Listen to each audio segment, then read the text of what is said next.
A while ago, I counted down the top 11 frontcourts in NBA history, so now, I figured I might as well count down the top 10 greatest backcourts of all time, the best point guard and shooting guard duos. Like last time, this was hard to narrow down. Some of these backcourts were only together for a few seasons, while some played together for a very long time. That's why I decided to mainly base my decisions on peak performance, success in the regular and postseason, and the individual talent of each player. I do not think that this list is perfect. I'm not claiming that it is. I welcome any disagreements. In fact, I encourage you to tell me if you think I left anybody out. So before I start, here are my honorable mentions that nearly made the list. Michael Jordan and Ron Harper, Dennis Johnson and Gus Williams, Ray Allen and Rajon Rondo, Chris Paul and James Harden, and Mark Jackson and Reggie Miller. Without further ado, here we go.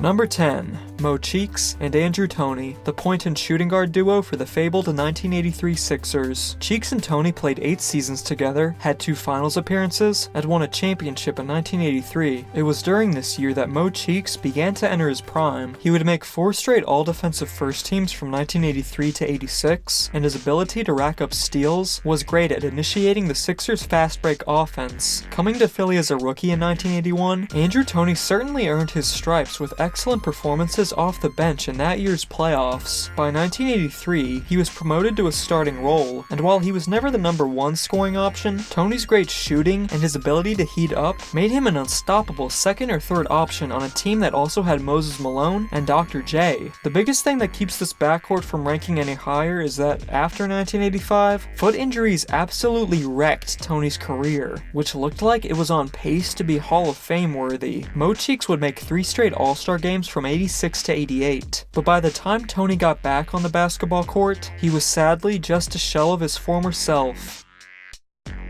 Number 9. Chauncey Billups and Rip Hamilton. Chauncey and Rip were the backcourt for the defensively dominant 2000s Detroit Pistons. During their 6 years together, they made the Eastern Conference Finals 6 straight times from 2003 to 2008, and had 2 finals appearances in 2004 and 2005. What's unique about the duo is how early in their careers, they were not known for being defensive players, but once they came to the Pistons, they bought into the system Ben Wallace was trying to build. Chauncey Billups, aka Mr. Big Shot, was an incredibly talented leader who was one of the best all-around point guards in the game. True to his nickname, if it was a big moment and you needed a basket, there were few guys as clutch as Chauncey was, and this is proven by the fact that he ended up taking home the 2004 Finals MVP. Rip Hamilton was the leading scorer of the Pistons every year during his tenure with Chauncey. He was an absolute master of the mid-range, an excellent off-ball player, and could also finish strong around the rim. If conference MVPs had existed back then, in my opinion, Rip would have won the award both times in 2004 and 2005.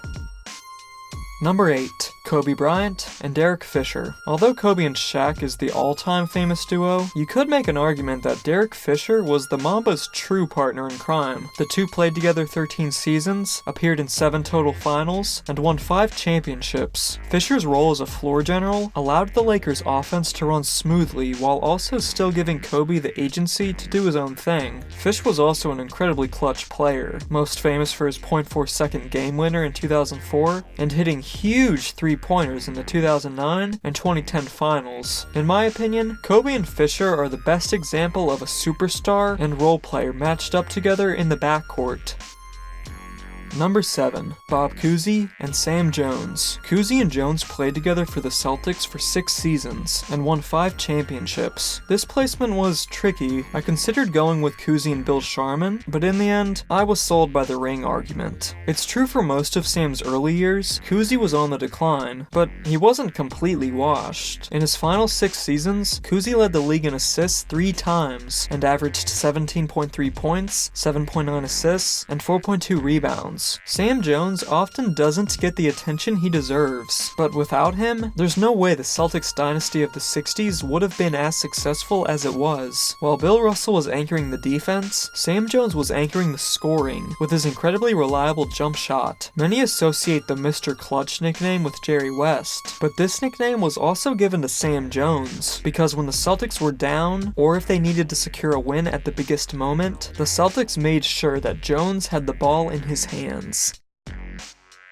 Number 6. Walt Frazier and Earl Monroe. If this was the top 10 duos with the most swag, then Mr. Cool and Black Jesus would definitely be number 1. Monroe and Frazier started off as rival point guards to each other in the playoffs from 1969 to 71, but when the Bullets traded Monroe to the Knicks in 1971, the Pearl was put at shooting guard so Frazier could continue to run the point, and together they made back-to-back finals in 72 and 73 and won a championship in 73. Frazier is one of the greatest two-way guards of all time, an excellent defender, passer, and scorer. Monroe is famously recognized as one of the first NBA players to really bring street ball to the league. They were the epitome of cool, so why are they not higher? Well, for one, Monroe dealt with knee injuries throughout his career, but they became more and more detrimental during his years with the Knicks. I also have to take into account how, when Willis Reed and Dave DeBusschere left after 1974, the Knicks were not able to do much for the rest of the 70s. They won a playoff series in 78, but by that time, Frazier was no longer on the Knicks.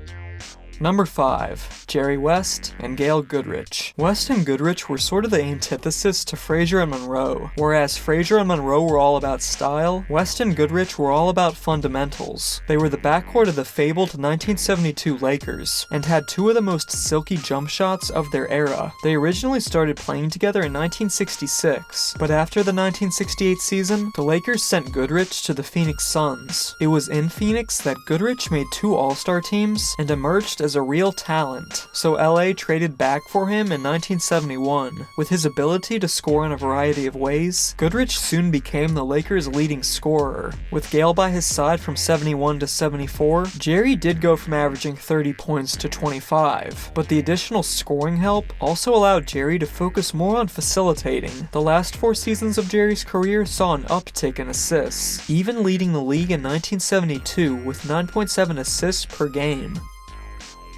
Number 4. Isaiah Thomas and Joe Dumars. While the Bad Boy Pistons are remembered for their violent style of play, it was the leadership and high IQs of Thomas and Dumars that really made those teams as successful as they were. It's no surprise that for both of their championships, the backcourt ended up winning the finals MVPs, first with Dumars in 1989, and then Isaiah in 1990. Isaiah was one of the greatest dual-threat point guards the game of basketball has ever seen. He has the highest assists per game average in a season by anyone not named John Stockton, and he also has tons of incredibly clutch performances, like when he scored 16 points in the final 90 seconds of a playoff game, scored 25 points in a quarter of the 1988 finals on a bad ankle, or when he averaged 28, 7, and 5 in the 1990 finals, while also shooting 69% from 3. Joe Dumars, the so-called nice guy of the Bad Boys, was an excellent defender, making 5 all-defense teams, and even Michael Jordan cites him as the toughest defender he ever had to play against. Because of their ball handles and shooting ability, Isaiah and Dumars were able to switch back and forth between point guard and shooting guard seamlessly.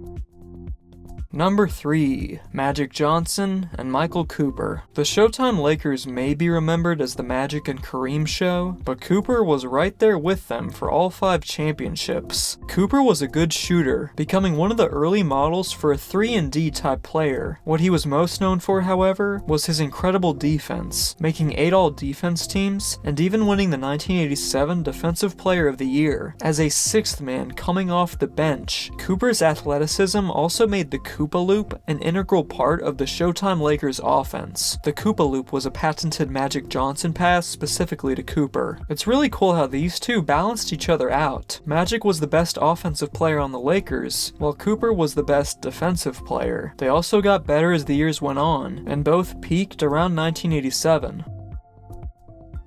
Number 2. Tony Parker and Manu Ginobili. Of all players who played at least 1,000 career games in the NBA, Parker and Ginobili are the highest winning backcourt in NBA history. They played 16 seasons together and brought home 4 championships to San Antonio. In those 16 seasons, they only ever finished below 50 wins 1 time, their final season together in 2018. We as fans are so numb to talking about the greatness of the 2000s and 2010 Spurs that every once in a a while, you gotta take a step back and fully appreciate everything they accomplished. Tony Parker has become somewhat underappreciated for playing in an era with many incredible point guards, but at his peak, he was an absolute magician with the ball. He had a high IQ, a devastating spin move around the rim, and he ended up winning the 2007 Finals MVP.